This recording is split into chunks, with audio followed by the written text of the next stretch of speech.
Hello everyone, आज है 1 जुलाई और आज इस वीडियो में हम बात करने जा रहे हैं टाटा मोटर्स के बारे में। तो देखिए, 100 रुपए के आसपास ये शेयर अभी ट्रेड कर रहा है। आज भी हल्की सी एक रैली हमें जरूर देखने को मिली, तकरीबन 2.5% अप रहा है ये शेयर। इस वीडियो में हम बात करेंगे कि टाटा मोटर्स के शेयर में खरीदारी करना कितना सही रहेगा। तो वीडियो को शुरू करूँ उससे पहले अगर आपने अभी तक चैनल को सब्सक्राइब नहीं किया है तो प्लीज अभी इसे सब्सक्राइब कर लीजिए, क्योंकि आगे भी बहुत सारे वीडियोस हैं जो आपको काफी ज्यादा हेल्प करेंगे। तो चलिए शुरू करते हैं। तो जैसे कि आप देख सकते हैं कि 100 रुपए के आसपास ये शेयर अभी ट्रेड कर रहा है। पिछले एक महीने की हम बात करें तो पिछले एक महीने में 12 साढ़े 12% का ग्रोथ है। 89 रुपीज के ऊपर शेयर था, एक बहुत बड़ी रैली, 115 रुपए तक शेयर पहुंचा, बाद में थे नीचे गिरावट भी आई। 94 95 रुपीज तक शेयर आ गया, बाद में फिर से तेजी आई, फिर यहाँ पर गिरावट आई, फिर तेजी हमें देखने को यहाँ पर मिली है। पिछले एक साल की हम बात करें तो पिछले एक साल में टाटा मोटर्स का जो शेयर है उसमें 40% की हमें गिरावट देखने को मिली है।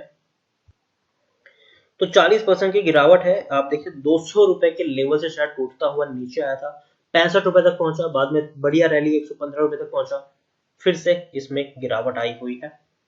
यहाँ पर हम बात करें पिछले 3 साल की, तो 3 साल में 76% की हमें गिरावट देखने को मिली है। 450 460 रुपए के लेवल से शेयर टूटता हुआ नीचे आया है, दो और 110 रुपए तक भी पहुंचा था। बाद में एक बहुत बड़ी रैली है, शेयर 200 रुपए तक पहुंचा।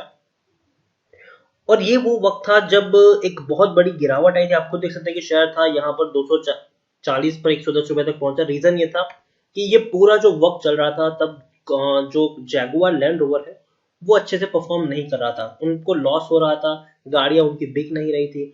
लेकिन यहाँ से 110 रुपए से शेयर 200 रुपए तक पहुंचा जब रिपोर्ट आना शुरू हुई कि जैगुआर जो है वो अच्छा खासा परफॉर्मेंस कर रहा है, धीरे धीरे प्रॉफिट में आ रहा है, और शेयर में एक बहुत बड़ी हमें रैली देखने को मिल गई।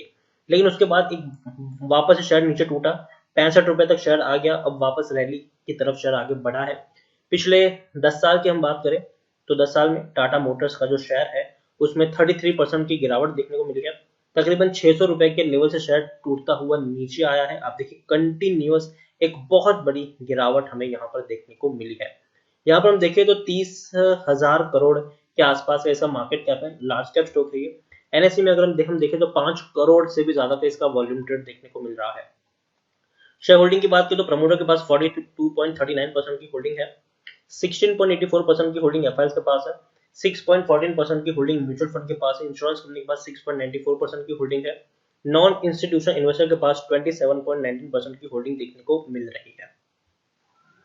और यहाँ पर हम देखें तो सबसे बड़े जो प्रमोटर है वो टाटा सन्स प्राइवेट लिमिटेड है, तकरीबन 44.10% की होल्डिंग है उनके पास। तकरीबन 4% की होल्डिंग उनकी गिरवी भी है। 45 म्यूचुअल फंड्स ने अपना पैसा लगाया है, 490 एफआईएस भी यहाँ पर इन्वेस्टेड है। हाईएस्ट पब्लिक शेयर होल्डर की बात करें तो एलआईसी है जिनके पास 5.32% की होल्डिंग है। इंडिविजुअल इन्वेस्टर होल्डिंग 13.18% के आसपास हमें देखने को मिल रही है। डिविडेंड आखिरी बार 2016 में पे किया था, उसके बाद उन्होंने कोई डिविडेंड पे नहीं किया है। टाटा मोटर्स की अगर मैं बात करूं तो टाटा मोटर्स की जो हालत है वो ये है कि टेक्निकल रेटिंग अभी इनकी न्यूट्रल दिखाई दे रही है। और तो और अगर हम देखें तो according to Moneycontrol user 63% लोग खरीदने की सलाह दे रहे हैं, 32% लोग बेचने की सलाह दे रहे हैं, और 5% लोग यहाँ पर होल्ड करने की बात कर रहे हैं। टाटा मोटर्स के जो नतीजे आए थे मार्च क्वार्टर के वो अच्छे नहीं थे, तकरीबन 9,670 करोड़ से भी ज्यादा का इनको नुकसान हुआ था, और इसी के चलते शेयर में हमें गिरावट देखने को मिली। 115 रुपए से शेयर 100 रुपए से भी नीचे टूट गया था, और यही एक वजह थी कि नतीजे अच्छे नहीं आए थे, और इसी की वजह से हमें गिरावट भी देखने को मिली थी।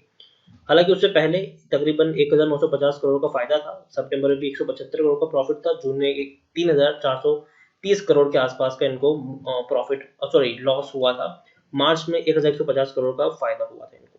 यहाँ पर हम देखें तो अच्छी चीज है कि प्रमोटर्स जो है वो अपनी हिस्सेदारी बढ़ा रहे हैं। 43.19% की जो होल्डिंग थी आज वो 47.31% की होल्डिंग देखने को मिली है। प्रमोटर के द्वारा शेयर्स जो गिरवी थे उसको भी छुड़ाया जा रहे हैं। 4.67% की होल्डिंग आज 3.95% की होल्डिंग बन चुकी है। मतलब उतनी होल्डिंग गिरवी है, मतलब जो गिरवी रखे हुए शेयर्स को भी छुड़ाया।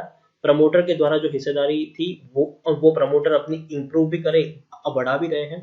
एफआईएस ने हालांकि अपनी होल्डिंग गिराई है, 21.96% की होल्डिंग 18.79% की देखने को मिली है। इंश्योरेंस कंपनी ने थोड़ी सी होल्डिंग गिराई है, 8.58% की होल्डिंग 7.74% है। म्यूचुअल फंड ने भी अपनी होल्डिंग गिराई है, 8.89% की होल्डिंग 6.86% की है। मतलब FIs, insurance company, mutual fund, हर किसी ने बिकवाली की है, लेकिन वो सारी हिस्सेदारी यहाँ पर प्रमोटर ने खरीद ली है। तो ये एक अच्छी बात है यहाँ पर कि प्रमोटर ने खरीदारी की है, लेकिन बाकी फंड हाउसेज ने यहाँ पर बिकवाली की है। ये बात भी नोट करने वाली है। प्रमोटर ने एक बहुत बड़ी होल्डिंग अपनी बढ़ाई है और गिव रखे हुए शेयर्स को भी छुड़ाया है। पॉजिटिव चीज है ये। अगर मैं बात करूं टाटा मोटर्स की खरीदारी करने की, तो मुझे लगता है कि ये प्राइस अभी हुई शेयर में थोड़ी सी गिरावट आ सकती है। 95 रुपए के आसपास अगर शेयर पहुंचता है तो वहां से आप थोड़ी सी खरीदारी कर सकते हो एसआईपी मोड में।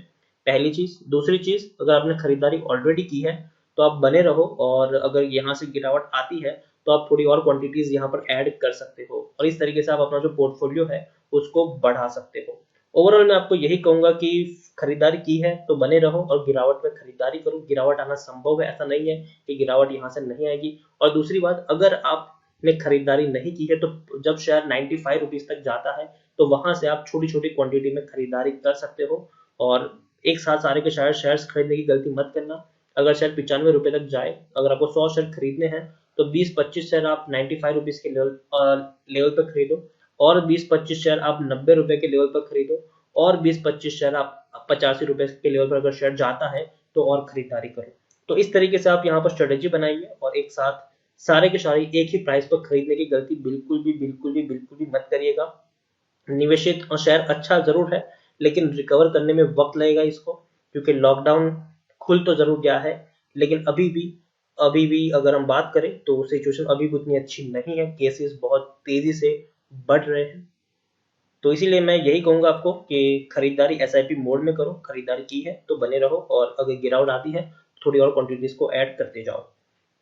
तो इसी के साथ वीडियो को एंड करूंगा। अगर आपको वीडियो पसंद आया हो तो प्लीज इसे लाइक करें, शेयर करें। अगर आप चैनल को पहली बार आए हैं तो प्लीज सब्सक्राइब करें, और टाटा मोटर्स के बारे में आप क्या सोचते हैं वो भी आप मुझे कमेंट में लिख के बता सकते हैं।